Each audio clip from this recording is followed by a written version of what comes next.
When working with a digital camera in your classroom, you're probably going to be using an iPad. On the iPad, you can use the Camera app to take pictures or video.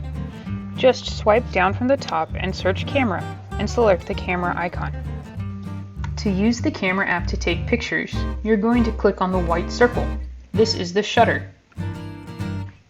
After you take a photo, you will see it show here in a small square preview.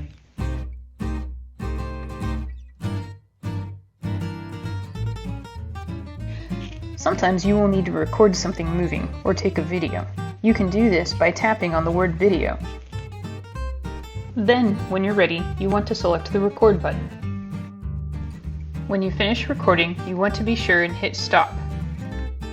When you finish your photos or video, you may want to share this with someone else. To do that, you're going to go to your Photos app. You can swipe down and type in Photos and tap on the multicolored flower.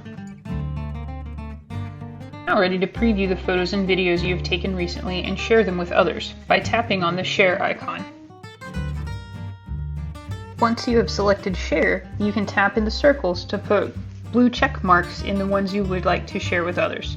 You can then select from multiple places to share. I'm using Google Drive.